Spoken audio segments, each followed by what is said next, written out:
শুধুমাত্র বিশ্বব্যাপী নয়, বাংলাদেশেও কিন্তু কিডনির রোগীদের সংখ্যা উদ্বেগজনক হারে বৃদ্ধি পাচ্ছে এবং ধারণা করা হচ্ছে যে এটি একটি বড় জনস্বাস্থ্য সমস্যায় পরিণত হতে পারে।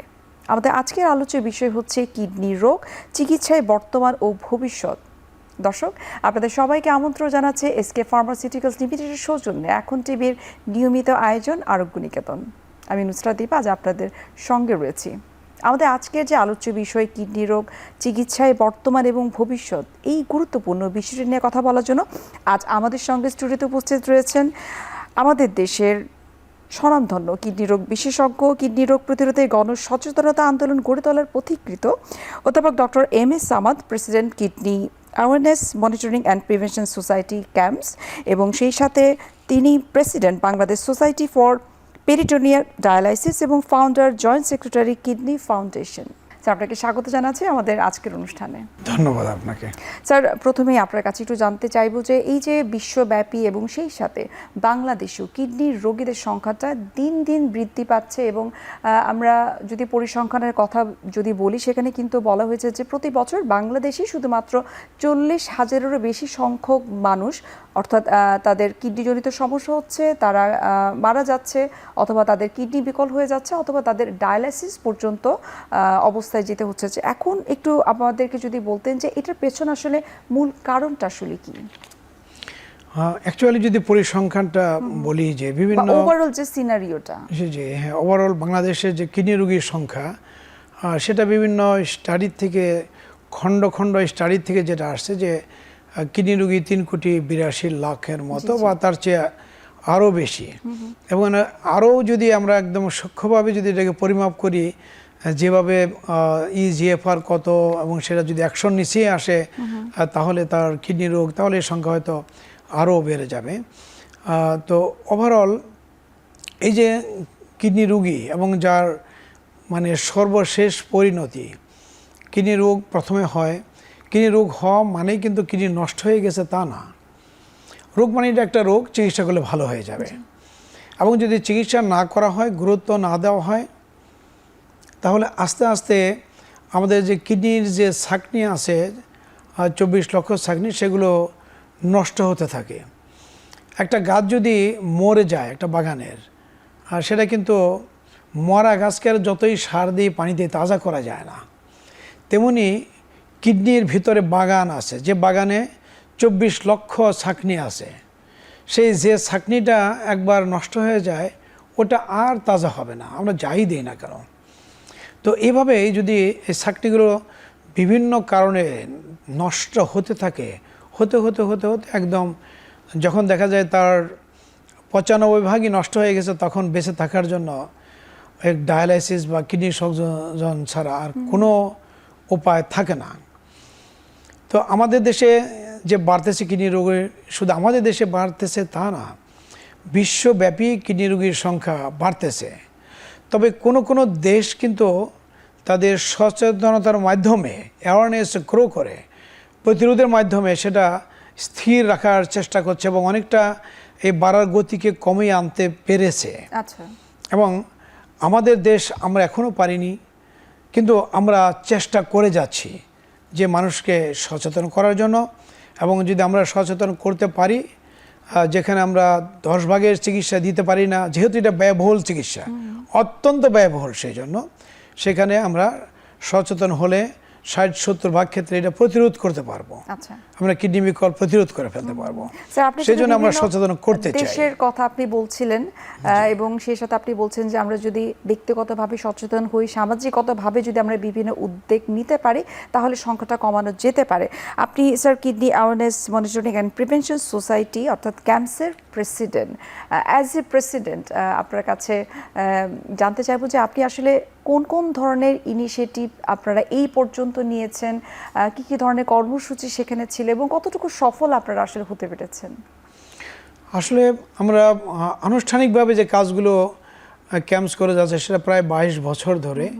এবং আমরা আমাদের টার্গেট হলো যে কিডনি রোগের যে ভয়াবহতা, এটা যে খুবই কমন এবং এটা নীরব ঘাতক রোগ আছে, 90 ভাগ নষ্ট হওয়ার আগে জানতে পারতেছে না।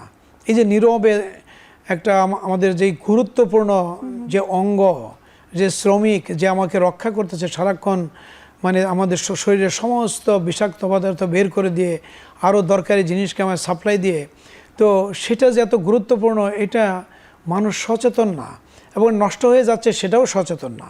তো কাজে আমরা চেষ্টা করছি যে এই কিডনিটাকে আমরা শুধু হেলদি লাইফস্টাইল, অর্থাৎ টাকা খরচ না করেই আমরা এই কিডনিকে রক্ষা করতে পারি। তো সেটা কী উপায়ে রক্ষা করতে পারি এই কথাগুলো মানুষের কাছে জানাতে চাই, এবং জানানোর জন্য আমরা সাহায্য নিয়েছি বিভিন্ন মানুষের বা সমাজের। বিশেষ করে আমরা যেমন মেডিকেল ক্যাম্প করি, প্রতি বছর মেডিকেল ক্যাম্প করি বিভিন্ন জায়গায়। বিশেষ করে আমরা যেমন দেশের বাড়িতে করি 21শে ফেব্রুয়ারি, তেমনি বিভিন্ন বস্তি এলাকা, গার্মেন্টস ফ্যাক্টরি এবং উপদ্রুত এলাকা, বিভিন্ন এলাকায় মেডিকেল ক্যাম্প করে করে মানুষকে সচেতন করতে চাই। এই ধরনের ক্যাম্পিং করি, যে অ্যাওয়ারনেস ক্যাম্পিং, সেখানে স্ক্রিনিং করি। যেমন ধরেন স্কুলে আমরা স্ক্রিনিং করি, স্কুলে স্ক্রিনিং করে সবাই জানে যে সবাই তো সুস্থ। তো দেখা গেলো যে আমরা 500 ছেলে মেয়েকে স্ক্রিনিং করে দেখা গেলো সেখানে 40 জন 50 জনের প্রস্রাবে অ্যালবুমিন যায়, অথবা কারো কারো প্রস্রাবে রক্তকণিকা যাচ্ছে, যেটা ভবিষ্যতে কিডনি নষ্ট করার একটা অশনি সংকেত। ওরা জানে না। তো যখন জানে যে সবাই মনে করছে তারা সুস্থ, অথচ এর মধ্যেই সুস্থদের মধ্যেই এই 10 জন বা 20 জন বা 50 জন বের হয়েছে যাদের কিডনির সমস্যা, তারা কিন্তু তখন সবাই সচেতন হয়ে যায় যে তাহলে তো আমাদের এটা পরীক্ষা করে দেখা উচিত, জানা উচিত। তো এভাবে আমরা স্ক্রিনিং করি, বিভিন্ন জায়গায় যে স্ক্রিনিং করে থাকি। স্ক্রিনিং করে আমরা যদি একটা গার্মেন্টস ফ্যাক্টরিতে যদি 10,000 শ্রমিক থাকে, আমরা যদি সেখানে 500 লোকের যদি আমরা স্ক্রিনিং করে দেখি যে তারা সুস্থ মনে করে, তাদের মধ্যে 10 ভাগের কিডনির সমস্যা আছে, তাহলে তো বাকি 10,000 লোকের মধ্যে তথ্য চলে যায় যে ভালো মনে করতো ওর কিন্তু কিডনি রোগ আছে, তাহলে আমারও এটা স্ক্রিনিং করতে হবে। তারাও কিন্তু সাবধান হয়। তো আমরা এভাবেই মানুষের ভেতরে যে মানুষকে সচেতন করার একদিকে যেমন চেষ্টা করি, অন্যদিকে বিভিন্ন অনুষ্ঠানের মাধ্যমে, বিশেষ করে কিডনি দিবস থাকে, বিশ্ব কিডনি দিবস থাকে। এই বিশ্ব কিডনি দিবসকে সামনে রেখে ধারাবাহিকভাবে আমরা ফেব্রুয়ারি থেকে শুরু করে মার্চ মাস পর্যন্ত একটানা আমাদের অনেক ধরনের প্রোগ্রাম থাকে। সেই প্রোগ্রাম প্রত্যেকটা অ্যাওয়ারনেস প্রোগ্রাম। তার মধ্যে মেজর যেগুলো সেগুলো যেমন মেডিকেল ক্যাম্পিং, তারপরে রাউন্ড টেবিল করে করে, বিশেষ করে আমরা জাতীয় প্রেস ক্লাবে, অনেক সময় বিভিন্ন পত্রিকার যে অফিসগুলো আছে তাদের মাধ্যমে, যৌথভাবে বিভিন্ন টিভি চ্যানেল তাদের মাধ্যমে আমরা এই রাউন্ড টেবিল করি, এবং সেগুলো মাধ্যমে মানুষের মধ্যে ছড়িয়ে দেওয়ার চেষ্টা করি এই কথাগুলো। এবং সেই সাথে বিশ্ব কিডনি দিবসে বিভিন্ন র্যালি করে, আলোচনা অনুষ্ঠান করে, যৌথভাবে বিভিন্ন সংগঠনকে তাদের সাথে কোলাবোরেশন করে আমরা এই মেসেজগুলো সবার মাঝে ছড়িয়ে দিতে চাই। তো এভাবে আমরা অসংখ্য সংগঠনের সাথে কোলাবোরেশন করেছি, এবং এই ধরনের প্রোগ্রামগুলো আমরা 22 বছর যাবত করে যাচ্ছি। এবং এইভাবে মানুষের মধ্যে এই সচেতনতার বাণীগুলো, কথাগুলো আমরা একদম প্রান্তিক মানুষ যারা আছে, কারণ আমাদের কথাগুলো যদি শুধু শহরে থাকলে চলবে না, এটা একদম বেশিরভাগ লোক যারা ভিকটিম তারা বসবাস করে গ্রামগঞ্জে, এবং গ্রামগঞ্জের মানুষের কাছে যেন এগুলো চলে যায়, আমরা সেইভাবে তাদের কাছে পৌঁছানোর জন্য চেষ্টা করছি। এবং সেগুলো আমরা যত অনুষ্ঠান করি, সেগুলো যখন সংবাদ মাধ্যমগুলো প্রচার করে তাদের ইলেকট্রনিক প্রিন্ট মিডিয়া বা সোশ্যাল মিডিয়াতে, তখন কিন্তু এগুলো সম্পর্কে মানুষ জানে। এবং এভাবেই আমরা চেষ্টা করতে করতে আজকে আমরা এটুকু আমার অন্তপক্ষে কনফিডেন্স যে দেশের অনেক মানুষ এখন সচেতন হচ্ছে, এবং আরও বহু মানুষকে সচেতন করা বাকি রয়ে গিয়েছে। কাজে অনেক সংগঠনও আমাদের সাথে এখন যৌথভাবে এগিয়ে আসতেছে যে এই সচেতন করার জন্য। তো আমরা যদি সবাই মিলে যদি একদম দেশব্যাপী যদি এরকম গণসচেতনতার একটা আন্দোলন গড়ে তুলতে পারি, তাহলে কিন্তু আমরা এই ভয়াবহ কিডনি রোগ প্রতিরোধ করতে পারবো। মানে খুদ আমেরিকাতে 2019 সালে খুব সম্ভবত তারা একটা সার্ভে করে যে যাদের শুধু মানে কিডনির যাদের ডায়ালাইসিস লাগে, কিডনি রোগী যারা আছে, এদের চিকিৎসা এদের কত ব্যয় হয়। তো দেখা গেছে যে ওদের ডায়ালাইসিস এবং ট্রান্সপ্ল্যান্ট করতে যে খরচ হয় সেটা $57 বিলিয়ন, যেটা আমাদের জাতীয় যে বাজেট আছে তার কাছাকাছি চলে যায়। তাহলে বুঝতেই পারেন যে এর চিকিৎসা ব্যয়টা কতটা ভয়াবহ। তো তারপরে থেকে কিন্তু উন্নত দেশগুলো তারা এখন বলতেছে যে রোগ নয়, রোগ হওয়ার আগে এটা প্রতিরোধ করতে হবে। এবং আমাদের মতো উন্নয়নশীল দেশে তো অবশ্যই আমাদের চেষ্টা করতে হবে যে আমরা চিকিৎসা করার সাধ্য আমাদের নেই, আমাদের এটা প্রতিরোধ করতে হবে। আচ্ছা, অর্থাৎ হেলদি লাইফস্টাইলের বিকল্প আসলে কিছুই নেই। এখন আমরা একটু ট্রিটমেন্টের দিকে স্যার চলে যেতে চাই। বর্তমানে বাংলাদেশে আসলে কিডনি রোগের জন্য কি ধরনের ট্রিটমেন্ট রয়েছে এবং ভবিষ্যতে কিডনি রোগের যে ট্রিটমেন্ট সেটাকে আসলে আপনারা আসলে বিশ্বমানের যদি আমরা বলি যে পর্যায়ে, সেই পর্যায়ে নিয়ে যাওয়ার কি ধরনের পরিকল্পনা রয়েছে? এই মুহূর্তে যদি বলি যে আমাদের দেশে সত্যিকার অর্থে যে যত কিডনি রোগী আছে সে তুলনায় কিন্তু বিশেষজ্ঞ যারা আছে কিডনি বিশেষজ্ঞ তাদের সংখ্যা তুলনামূলকভাবে এবং অন্যান্য দেশের সাথে যদি তুলনা করি তাহলে খুবই অপ্রতুল। আরও অনেক আমাদের কিডনি বিশেষজ্ঞের দরকার, কারণ আমাদের লোক সংখ্যা অনেক বেশি, রোগীর সংখ্যা অনেক বেশি। সেজন্য চিকিৎসার যে ধাপ, যেটা একটা বললাম যেটা প্রতিরোধ, আরেকটা হলো যে যখন দেখা যায় প্রতিরোধটা, কিন্তু আমি আরেকটু বলে রাখতে চাই যেটা একদম প্রাইমারি প্রতিরোধ যেটা হলো যে কারণে কিডনি রোগ হয় সেটা হেলদি লাইফস্টাইল মেনটেন করে সেটা আমরা প্রতিরোধ করতে পারি, যেটা আগেই বললাম। আর দ্বিতীয়ত যখন অলরেডি কিডনি রোগে আক্রান্ত হয়ে গেছে, কিন্তু এই কিডনি রোগ কিন্তু একদিনেই কিডনিকে শেষ করে দেয় না। এটা বলছিলাম যে 24 লক্ষ ছাঁকনি আছে যেগুলো ধীরে ধীরে শেষ হতে থাকে, এবং কিডনির কতটুকু ক্ষমতা নষ্ট হচ্ছে বা কতটুকু ক্ষমতা আছে তার উপর নির্ভর করে এটাকে 5টা ধাপে ভাগ করা হয়। একদম 1 নম্বর যখন কিডনি ক্ষয়টা শুরু হলো, 2 নম্বর, 3 নম্বর, 4 নম্বর ধাপ পর্যন্ত আমরা যদি এই রোগ নির্ণয় করতে পারি এবং খুব সিম্পল 2টা পরীক্ষা দিয়েই এই আর্লি স্টেজে কিডনি আক্রান্ত হয়েছে কিনা, হলে সে কোন ধাপে আছে তার নির্ণয় করা যায়। রক্তের ক্রিয়েটিনিন থেকে ইজিএফআর একটা টেস্ট মাত্র। দ্বিতীয়ত একটা প্রস্রাব পরীক্ষা করে এর মধ্যে প্রোটিন যায় কিনা, একটা স্টিক 10 টাকার একটা স্টিক দিয়েই এটা টেস্ট করা যায়। এই সামান্য টেস্ট করে আমরা বুঝতে পারি যে আমাদের কিডনি সুস্থ আছে কিনা বা নাকি আক্রান্ত হচ্ছে। যদি আক্রান্ত হয় তাহলে যদি বিশেষজ্ঞ চিকিৎসকের মাধ্যমে চিকিৎসা করা যায় তাহলে কিন্তু এটা একদম প্রতিরোধ করা যেতে পারবে এই কিডনি রোগ থেকে, ভয়াবহ কিডনি বিকল হওয়া। আমার মনে হয় ওই উত্তরটা আমরা পেয়ে গেছি, কারণ অনেকেই জানতে চায় যে আমার কিডনি ভালো আছে কিনা সেটা আমি কিভাবে বুঝতে পারবো। আপনি যে বেসিক কয়েকটা টেস্টের কথা বলেছেন সেই টেস্টগুলো করতে পারলে কিন্তু আমরা জানতে পারবো যে আসলে কিডনির কন্ডিশনটা কি। আমরা আরও বিস্তারিত আপনার কাছ থেকে জানার চেষ্টা করব। একটা বিরতির সময় হয়ে গেছে, আমরা বিরতি নিচ্ছি।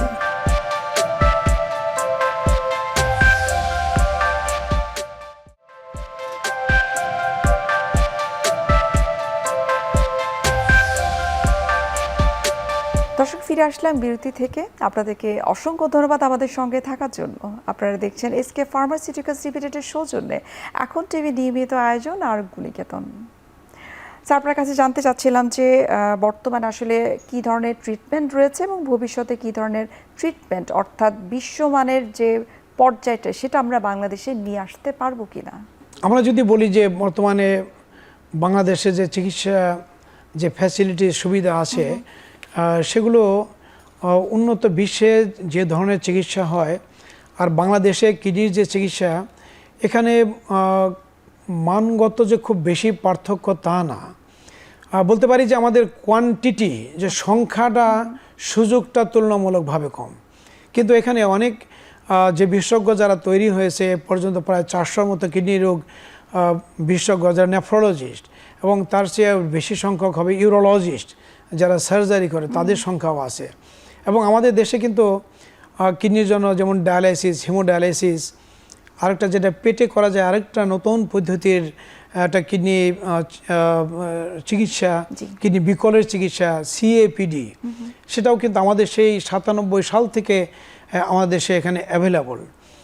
তারপর কিডনি সংযোজন, এটা তো আমাদের দেশে এটাও সেই 80-র দশক থেকে দেশে শুরু হয়েছে এবং এটা চলমান আছে এটা।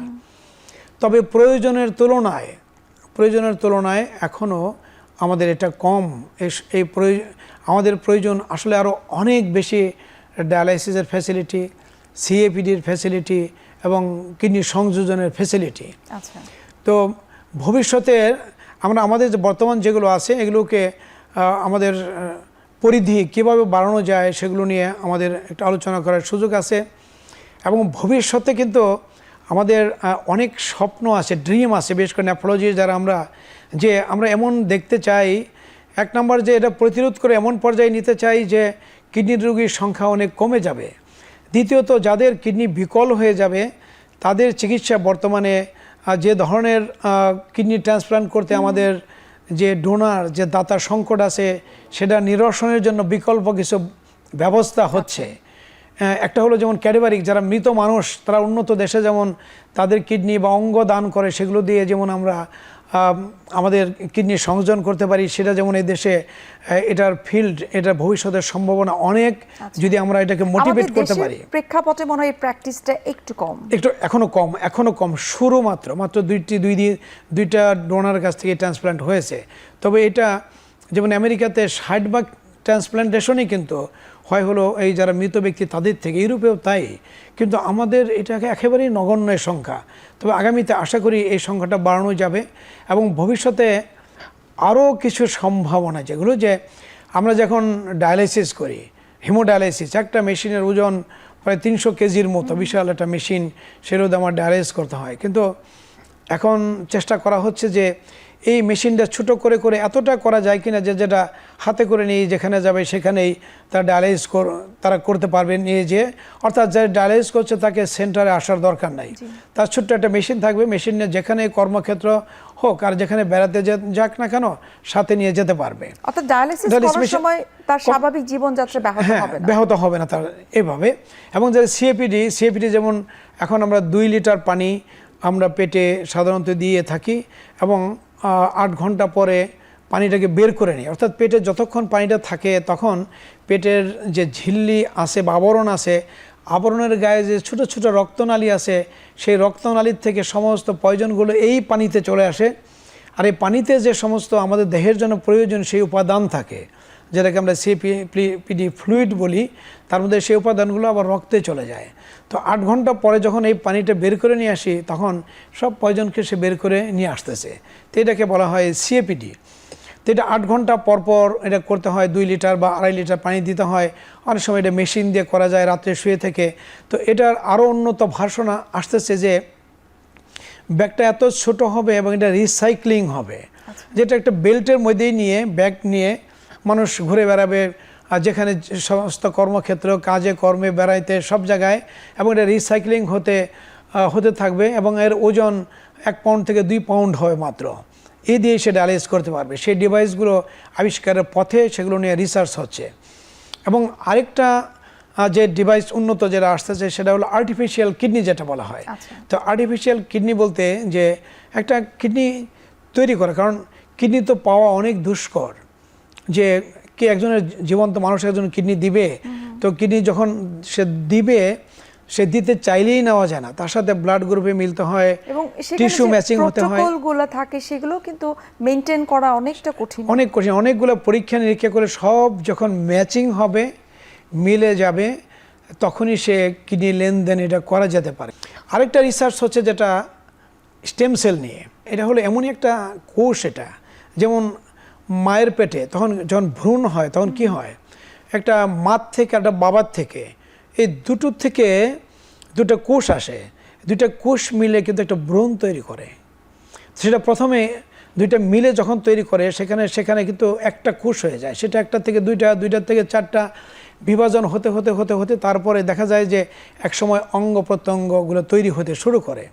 তো এই যে প্রথম দিকে যে কোষগুলো থাকে, যেটা বিভাজন হতে থাকে, তখন অঙ্গ প্রত্যঙ্গ তৈরি হয় নাই, সেটাই হলো স্টেম সেল। তো সেই স্টেম সেল নিয়ে কাজ করা হচ্ছে যে এই স্টেম সেল থেকে কিভাবে আমার নাক, আমার মুখ, আমার চোখ, আমার ব্রেন, আমার কিডনি, হার্ট, প্রত্যেকটা অঙ্গ এই একটা কোষ থেকে বিভাজন হয়ে আলাদা আলাদা চরিত্র নিয়ে কিভাবে তৈরি হলো, সেটা নিয়ে মানে আজকে যে রিসার্চ জগৎ, সেখানে বিপুল রিসার্চ হচ্ছে এগুলো। তো রিসার্চ করে কিন্তু মানে এখন সবচেয়ে সহজ যেটা রিসার্চের স্টেম সেলের কার্যকরী যেটা, সেটা হলো যে আমাদের যে ডায়াবেটিস হচ্ছে, ডায়াবেটিসের জন্য ইনসুলিন তৈরি করার জন্য এক গুচ্ছ কোষ হয়ে যায়, এবং সেখানে যদি রক্তনালী থাকে এবং সেই সেন্সগুলো থাকে যে যখন সুগার কমে যাবে তখন ইনসুলিন তৈরি হবে না, যখন সুগার বেড়ে যাবে ইনসুলিন তৈরি হবে। এটা হলো একেবারে বেসিক। এটা যদি সাকসেসফুলি একদম করে ফেলতে পারে তাহলে কিন্তু প্রথম ধাপ এগিয়ে গেল। তারপরে ধাপে আসবে আস্তে আস্তে জটিল অঙ্গগুলো। কিন্তু কিডনির স্ট্রাকচারটা এতটাই জটিল, এতটাই জটিল যে একটা আর্টিফিশিয়াল কিডনি স্টেম সেল থেকে তৈরি করা, অথবা আমার যে দেহে যে কিডনিটা আছে সেটাকে মধ্যে আমি স্টেম সেল ইনজেক্ট করে দিয়ে আবার নতুন করে সব ছাকনি তৈরি করে ফেলবো, এটার জন্য আমার মনে হয় অনেক অনেক দূর এখনও বাকি। এবং এটার জন্য মোর দ্যান $1 বিলিয়ন হার্ভার্ড ইউনিভার্সিটিকে দেওয়া আছে। তারা রিসার্চ করে দেখছে যে একটা স্টেম সেলকে তারা যখন উদ্দীপ্ত করে বা তাকে স্টিমুলেশন দিয়ে মানে স্টেম সেল তৈরি করে কালচার করতে যায়, তখন একটার থেকে 240 রকমের কোষ তৈরি হয়। এবং তার মধ্যে কোনোটা দেখা যায় যে ক্যান্সার হয়ে যায়, কোনোটা এক এক ধরনের অঙ্গ তৈরির কোষ তৈরি হয়। এবং এখন চেষ্টা করছে যে সেই সেল থেকে যেগুলো কিডনির কোষ সেগুলোকে কী দিয়ে স্টিমুলেট করলে শুধু কিডনির আকারে চলে আসবে, সেগুলো নিয়ে তার রিসার্চ করতেছে। কিন্তু আমাদের দেশে দেখবেন যে অনেকেই চটকদারি আমাদের দেশে এবং আরও পার্শ্ববর্তী দেশেও তারা বিভিন্ন বিজ্ঞাপন দিয়ে তারা বলতেছে স্টেম সেল দিয়ে কিডনি ভালো করে ফেলতেছি, কিডনি ভালো হয়ে যাচ্ছে। এটা কিন্তু সত্যিকার অর্থেই এটা যদি করতেই পারে তাহলে অবশ্যই নোবেল পুরস্কার পাবে, এবং তাকে নোবেল পুরস্কারের জন্য আমার সরকারের পাঠানো উচিত হবে। আর যদি পারে, এটা যদি সত্য না হয় তাহলে কিন্তু এটা থামানো উচিত, এবং যারা এই কাজটা করে প্রচার করে তার বিরুদ্ধে আইনগত ব্যবস্থা নেওয়া উচিত আমি মনে করি। এটা কাজেই আমাদের সামনে অনেক সম্ভাবনা আছে। সেই সম্ভাবনার জন্য আমরা বিশ্বব্যাপী কাজ করছে, আমরাও তার দিকে তাকিয়ে আছি, আমরাও চেষ্টা করছি যে সেগুলো আমরাও আংশিক কিছু করতে পারি কিনা। কিন্তু সেগুলোর জন্য আগেই আমরা কোনো অপব্যবহার না করি, এর অপপ্রচার করে বিভিন্নভাবে, সেদিকে আমাদের খেয়াল রাখতে হবে। এটা জি স্যার, এখন আপনার কাছে জানবো, এই যে স্যার আপনি বিভিন্ন দেশের বিভিন্ন রিসার্চের কথা বলছেন, আপনি বিভিন্ন ইন্টারন্যাশনাল কনফারেন্স আপনি অ্যাটেন্ড করে থাকেন। এই কনফারেন্সগুলো অ্যাটেন্ড করার পরে আপনি যখন দেশে আসেন তখন আপনার জায়গা থেকে দায়িত্ববোধের দিক থেকে কখনো কি এরকম হয়েছে যে আপনি জুনিয়র যে নেফ্রোলজি যারা রয়েছে এবং আপনার কলিগ যারা রয়েছে তাদের সাথে আপনার যে কনফারেন্স থেকে আপনি যতটুকু শিখে আসলেন সেই বিষয়গুলোকে শেয়ার করা? এগুলো আমরা চেষ্টা করি। আসলে আমরা যাই কিছু শিখি না কেন, আমরা যদি নেক্সট জেনারেশনকে না দিয়ে যাই তাহলে তো আমার মৃত্যুর পর তার শেষ হয়ে যাবে। কাজে শিক্ষাটা এমনই যে এটা যুগ যুগ ধরে এটা কখনো শেষ হবে না, এটা বেঁচে থাকবে, এটা বাড়বে, এটা প্রতিদিন যতই যাবে বাড়বে। এভাবে যে আমি আছি, আমার কাছ থেকে আমার জুনিয়র শিখবে, সে আরও কিছু যোগ করবে, সে আরও কিছু তারপরে জেনারেশন যোগ করবে, এভাবেই বিজ্ঞান এবং শিক্ষার পরিধি বাড়তে থাকে। তো এটা যেমন আমাদের সাথে যারা কাজ করে তাদের সাথে যখন আমরা চেষ্টা করি যে আমাদের ভিউগুলো সেগুলো তাদের মাঝে ছড়িয়ে দিতে, মাঝে মাঝে আমরা আমাদের স্বল্প পরিসরে আমরা যেখানে কাজ করি সেই পরিবেশে যে ডাক্তাররা থাকে তাদের নিয়ে আমি চেষ্টা করি যে সপ্তাহান্তকে একদিন বসতে 1 ঘন্টা রাখতে, যে আমাদের এই কথাগুলো যেন তাদের মধ্যে ভেন্টিলেট করতে পারি। আর বছরে অন্তপক্ষে একবার আমাদের বিভিন্ন সংগঠনের মাধ্যমে, যেমন আমি একটা সংগঠনের দায়িত্বেই আছি যেটা Bangladesh society for peritoneal dialysis, এটা একটা সম্পূর্ণ একটা প্রফেশনাল সংগঠন। এটা তো এটার আমরা 18 সালে শুরু করেছিলাম। আমরা তখনই কনফারেন্স করছি, হ্যাঁ তখন একটা স্টিমুলেশন ছিল, আবার মাঝখানে বিভিন্ন কারণে করোনার কারণে আমরা এটা স্থিমিত ছিল। কিন্তু এবছর সেপ্টেম্বরে আবার নতুন করে আমার এই সংগঠনটার কাজ শুরু করি, আমরা এখানে কনফারেন্স করি। আমি খুবই এই কথাটা বারবারই আমি বলতে চাই যে আমাদের ধারণা যে জুনিয়র ডক্টর যারা এরা বোধহয় শিখতে চায় না, আসলে তা না, এদের জানার প্রচুর আগ্রহ আছে, বিশেষ করে যারা ইয়াং নেফ্রোলজিস্ট আমি দেখেছি। আমরা প্রেক্ষিতে কিন্তু স্যার আপনাকে প্রশ্নটা করা, এবং এগুলো নিয়ে কিন্তু আরেকটু বিস্তারিত আপনার কাছ থেকে জানার চেষ্টা করব যে জুনিয়র ডক্টর যারা রয়েছে তাদেরকে নিয়ে আপনাদের কি পরিকল্পনা এবং আধুনিক যে ট্রিটমেন্ট, এবং জানতে চাইবো স্পেশালি সিএপিটি নিয়ে। তবে আরও একটা বিরতির সময় হয়ে গেছে, আমরা বিরতি দিচ্ছি।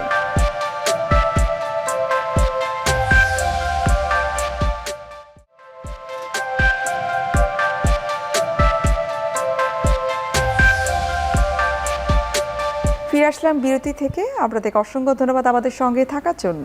আপনারা দেখছেন এসকে ফার্মাসিউটিক্যালস লিমিটেডের সৌজন্যে এখন টিভি নিয়মিত আয়োজন আরোগ্য নিকেতন।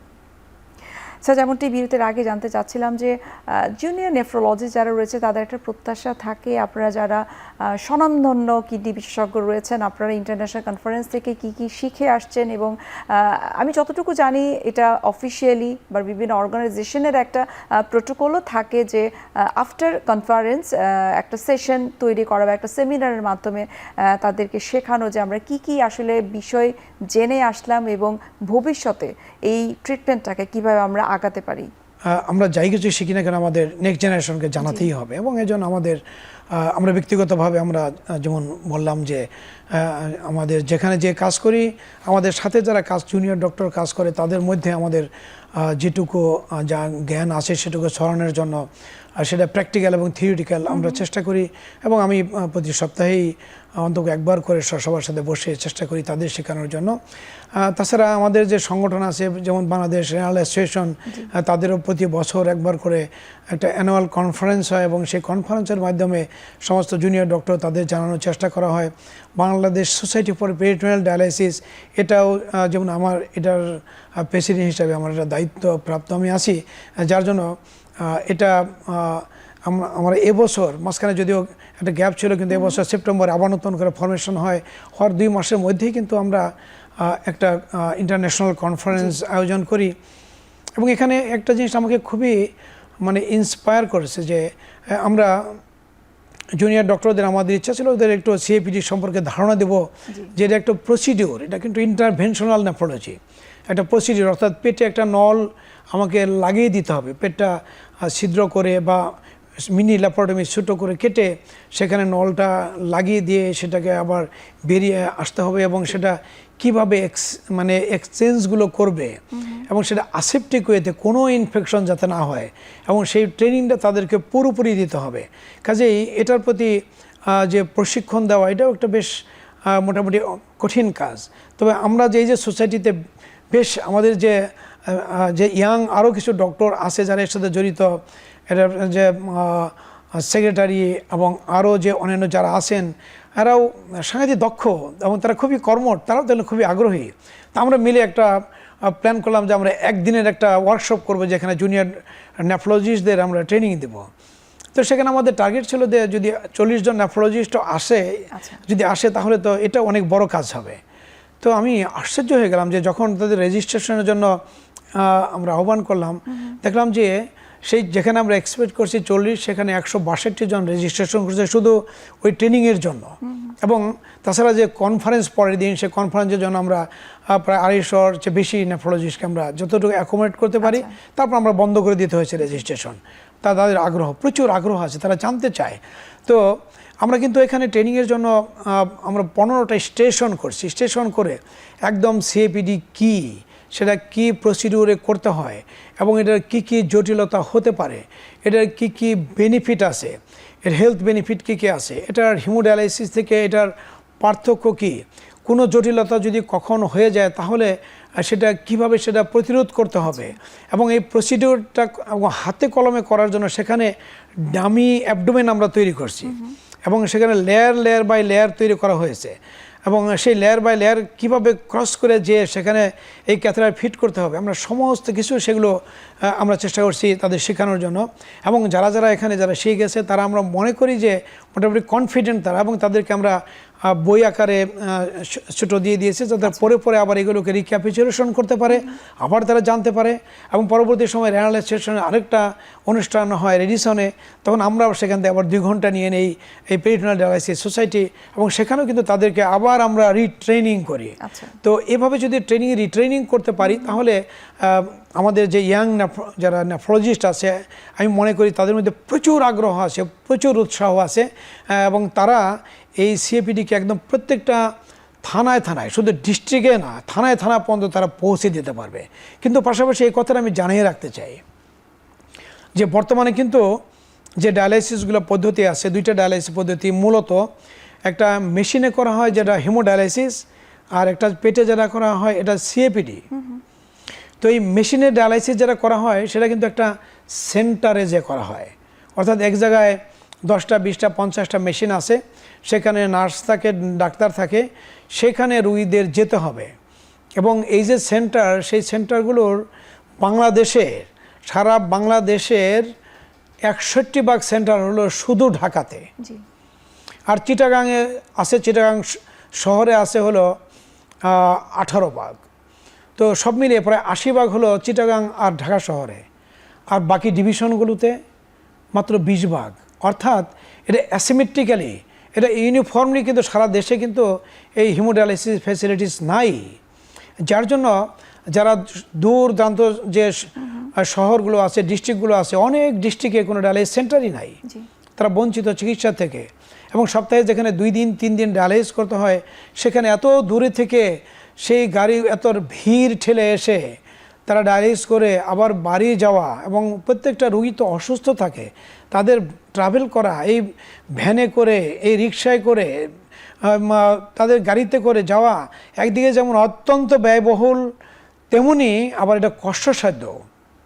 কিন্তু আমরা যদি বিপরীতে যদি আমরা দেখি, এবং আমরা কিন্তু খেয়াল করেছি স্যার, মানসিকভাবেও তারা কিন্তু কিছুটা বিপর্যস্ত হয়ে যায়। হ্যাঁ, এই যে খরচ, এই খরচের জন্য, প্লাস কষ্টের জন্য, এবং পাশাপাশি যে কথাটা আবার একটু মনে থাকতে বলেই রাখি যে এই যে হিমোডায়ালাইসিস করে কিন্তু আমরা পরিবেশকে দূষণ করতেছি। আরও পরিবেশ একদিকে যেমন আমাদের কিডনি রোগ বাড়িয়ে দিচ্ছে, তেমনি এই ডায়ালাইসিস যখন করি, একটা ডায়ালাইসিস করতে যে পরিমাণ কার্বন এমিশন হয় বা কার্বন যা বের হয়, তার একটা গাড়ি 240 কিলোমিটার চালালে যে পরিমাণ কার্বন ততটুকু, অর্থাৎ কার্বন ডাইঅক্সাইড তো আমাদের দূষিত করতেছে পরিবেশ।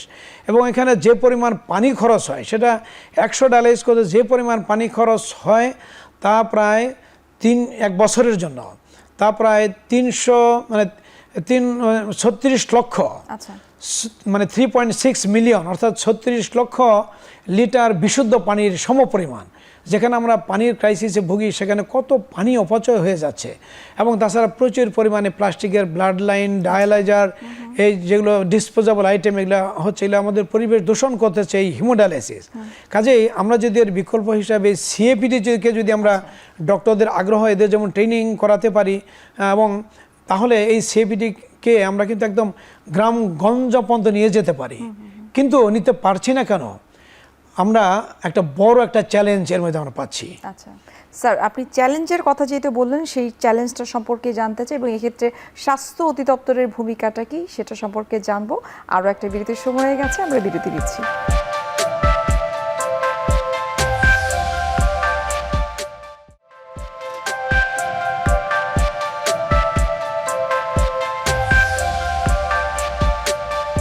দর্শক, ফিরে আসলাম বিরতি থেকে। আপনাদেরকে অসংখ্য ধন্যবাদ আমাদের সঙ্গেই থাকার জন্য। আপনারা দেখছেন এসকে ফার্মাসিউটিক্যালস লিমিটেডের সৌজন্যে এখন টিভি নিয়মিত আয়োজন আরোগ্য নিকেতন। স্যার, আপনি বলছিলেন যে ডায়ালাইসিসের ক্ষেত্রে কিছু চ্যালেঞ্জ রয়েছে, এবং সেক্ষেত্রে স্বাস্থ্য অধিদপ্তরের ভূমিকাটা আসলে কতটুকু? যদি স্বাস্থ্য বলি, তাহলে হলো যে এই যে ডায়ালাইসিস যে সুযোগ, এটা প্রত্যেকটা ডিস্ট্রিক্টে তো অবশ্যই ছড়িয়ে দিতে হবে। ইভেন কি পারলে থানা লেভেলেও হিমোডায়ালাইসিস। আর এটার জন্য আমি মনে করি যে আমাদের নতুন যিনি প্রিমিয়ার আসছেন, এই ডায়ালাইসিস কিডনি রোগীদের দিকে অবশ্যই গুরুত্ব দিবেন। আমি মনে থাকতেই বলে রাখি এটা, যে যারা ডায়ালাইসিস করে, এদের মানে ব্যয় এতটাই বেশি যে শতকরা 10 ভাগ চালাতে পারে না। কিন্তু এই শুধু টাকার অভাবে, সুযোগের অভাবে কিন্তু 90 ভাগ কত ইয়াং মানুষ তারা অকাল মৃত্যুবরণ করতেছে। কাজেই যেহেতু কিডনির চিকিৎসা সবচেয়ে বেশি ব্যয়বহুল, সেই জন্য এই কিডনি যারা ডায়ালাইসিস করে তাদের চিকিৎসাটা যেন ইউনিভার্সাল হেলথ কভারেজ অথবা ইন্স্যুরেন্সের কভারেজে নিয়ে আসা যায়। আমি আপনাদের মাধ্যমে আমাদের যে মাননীয় প্রধানমন্ত্রী, যিনি হেলথ কার্ড যিনি চালু করছেন, ফ্যামিলি কার্ড চালু করছেন, আশা করি যে তিনি কিডনি রোগীদের জন্য ডায়ালাইসিস কার্ড দিয়ে তাদের বিনা মূল্যে অথবা সাবসিডাইজড মূল্যে তাদের চিকিৎসার ব্যবস্থা করবেন, সেই আহ্বান আমি প্রথমে জানিয়ে রাখছি। আর পাশাপাশি সিএপিডি নিয়ে যেটা কথা বলতেছিলাম, সিএপিডি এবং হিমোডায়ালাইসিস পাশাপাশি সিএপিডির কিন্তু অনেকগুলো মানে ভালো গুণ আছে আরও, যেটা বাড়িতে বসেই নিজের ডায়ালাইসিস নিজে করতে পারে। এটা পরিবেশ বান্ধব। আমরা হিমোডায়ালাইসিস যে পরিবেশ যে দূষণ করে যেগুলো বললাম, সিএপিডিতে খুবই সামান্য রোগীর ট্রিটমেন্ট হচ্ছে, কিন্তু অন্যদিকে পরিবেশ বান্ধব, এটা পরিবেশকে কোনো দূষণ করতেছে না। এবং যারা সিএপিডি করে তাদের যে লং যে ট্রাভেল যে করা যে কষ্ট, তাদের কিন্তু এই কষ্ট নাই। এবং সিএপিডি হিমোডায়ালাইসিস করতে তো সুই ফুটিয়ে তারপর তার ডায়ালাইসিস করা হয়, এটা তো একটু কষ্ট, ব্যথা আছে। কিন্তু এখানে সুই ফোটানোর কোনো ভয় নাই। হিমোডায়ালাইসিসে প্রতি ডায়ালাইসিসে 30 ml করে এক মাসে প্রায় 1 পাউন্ড রক্ত নষ্ট হয়, কিন্তু সিএপিডিতে কিন্তু সেটাও নষ্ট হবে না। তো তাহলে এটা জনপ্রিয় করার জন্য কি চ্যালেঞ্জটা কোনটা? চ্যালেঞ্জ হলো এই ফ্লুইডের দাম 1 নম্বর। এটা একটা রুগীর 1 মাস ডায়ালাইসিস করতে প্রায় 60,000 টাকার পানি কিনতে হয়। তো সরকার যদি এখন এই যে হিমোডায়ালিসিস জন্য একটা হিমোডায়ালিসিস সেন্টার করে দিতে অনেক টাকা, বিশাল বাজেট লাগে। প্রত্যেক ডিস্ট্রিক্টে হিমোডায়ালিসিস করতে যা 400 কোটি টাকা একটা বাজেট করা আছে যারা করবে, এদের অর্ধেক বাজেট যদি সিএপিডির জন্য যদি দেওয়া হয়, যে সেটা এই সিএপিডি ফ্লুইড কিনবে এবং ডাক্তারদের ট্রেনিং করবে, নার্সদের ট্রেনিং করবে এবং এদের একটা চেইন করে দিবে, যাতে করে যে কোনো রোগীর কোনো জটিলতা হলে কাছে থেকেই তারা যেন তার জটিলতার চিকিৎসা নিতে পারে, এরকম বিভিন্ন সেন্টার করে দেবে এবং বিভিন্ন ট্রেনিং সেন্টার যদি করে দেওয়া হয় এবং স্বল্প মূল্যে অথবা বিনামূল্যে যদি ফ্লুইডগুলো প্রথমে যদি সাপ্লাই দেওয়া হয় এবং পরবর্তী সময়ে যদি এই দেশেই যদি এই সিএপিডি ফ্লুইড তৈরি করার কারখানা তৈরি করা হয়, তাহলে হাজার হাজার মানুষ, আমি মনে করি যারা চিকিৎসা বঞ্চিত আছে এখন কিডনি বিকল রোগী, তাদেরকে চিকিৎসার অল্প খরচে চিকিৎসার আওতায় আনা যাবে। এটা স্যার আপনি তো খুব চমৎকার করে বললেন যে প্রতিটা জেলা উপজেলা পর্যায়ে যদি এই ডায়ালাইসিস সেন্টারটা থাকে এবং সিএপিডি নেওয়ার জন্য যদি যথোপযুক্ত ব্যবস্থা তৈরি করা যেতে পারে, তাহলে মানুষের ভোগান্তির কথাই যদি বলি সেটা অনেকটাই কমে যাবে এবং এক কথায় যদি আমরা বলি যে খরচের বিষয়টা কিন্তু অনেকটাই কমে যাবে এবং আমাদের প্রত্যাশা একই যে নতুন নির্বাচিত সরকার সেই স্বাস্থ্যনীতিতে যে বিষয়গুলো অর্থাৎ ইশতেহারে যে বিষয়গুলো তারা অন্তর্ভুক্ত করেছেন সেগুলো সেই প্রত্যাশাটা তারা পূরণ করতে পারবেন। স্যার এখন আমরা অনুষ্ঠানের সর্বশেষ পর্যায়ে চলে এসেছে, আপনার কাছে জানতে চাইবো যে এখন আসলে প্রিভেনশনটা আমরা কীভাবে করতে পারি খুব সহজভাবে। আমি মানে প্রিভেনশনের জন্য এই কথাটা আমি আবারও বলি, যেটা আমরা একবার নয়, শতবার নয়, হাজার হাজার বার আমরা বলতে চাই, শুধু যে আমরা যেখানে 10 ভাগের চিকিৎসা দিতে পারি না, আমরা সেখানে 60-70 ভাগ ক্ষেত্রে এই রোগ প্রতিরোধ করতে পারি। এই জন্য আমাদের দরকার হলো যে আমরা সবসময় সচল থাকব, এক্সারসাইজ করব, আমাদের ওজন নিয়ন্ত্রণে রাখব, সুষম এবং পরিমিত খাবার খাবো, যার ডায়াবেটিস আছে, উচ্চ রক্তচাপ আছে, সেগুলো আমরা নিয়ন্ত্রণে রাখব এবং যারা কিডনি রোগের ঝুঁকিতে আছে তারা মাঝে মাঝেই আমার কিডনিটা মাত্র 2টা পরীক্ষা আমরা করিয়ে নিব। আমরা পর্যাপ্ত পরিমাণে পানি পান করব। রোদে মাঠে ঘাটে যারা প্রচণ্ড তাপে যারা যে কৃষক ভাইয়েরা, শ্রমিক ভাইয়েরা কাজ করে, তারা পর্যাপ্ত পরিমাণে পানি পান করবেন, তাদের যেন ডিহাইড্রেশন বা পানির শূন্যতা না হয় সেদিকে তারা খেয়াল রাখবে। যদি আমরা এই নিয়ম নীতিগুলো যদি মেনে চলতে পারি এবং আমাদের বাচ্চাদের স্কুল কলেজে সবাইকে যদি শেখাতে পারি, আমরা নিজে যদি চর্চা করি, পরিবারের সবাই চর্চা করি, তাহলে অবশ্যই আমাদের এই কিডনি স্বাস্থ্যটা রক্ষা করা যাবে এবং দেশের জাতীয় বাজেটে এই যে কিডনি রোগের চিকিৎসার যে বিশাল বাজেট, সেটাও অনেকাংশে কমে আনা যাবে। সেখানে বিনিয়োগ করাটা অনেক বেশি গুরুত্বপূর্ণ। স্যার আমরা অনুষ্ঠানের একেবারে শেষ পর্যায়ে, আপনাকে অসংখ্য ধন্যবাদ। আমার মনে হয় জানার শেষ কিছু ছিল না, আরও অনেক কিছু আমাদের জানার ইচ্ছে ছিল, সময় স্বল্পতার জন্য আজকে আমাদেরকে এখানে শেষ করতে হচ্ছে। আপনাকে অসংখ্য ধন্যবাদ, এত ব্যস্ততার মাঝে আপনি আমাদেরকে সময় দিয়েছেন। ধন্যবাদ আপনাকেও, সে সাথে এখন টিভির কর্তৃপক্ষকেও। সুপ্রিয় দর্শক, এতক্ষণ আপনারা দেখছিলেন এসকে ফার্মাসিউটিক্যালস লিমিটেডের সৌজন্যে এখন টিভি নিয়মিত আয়োজন আরোগ্য নিকেতন। আজ আমরা এখানে শেষ করছি, দেখা হবে আবারও আপনাদের সঙ্গে। সে পর্যন্ত আপনারা সবাই ভালো থাকুন, সুস্থ থাকুন। আল্লাহ হাফিজ।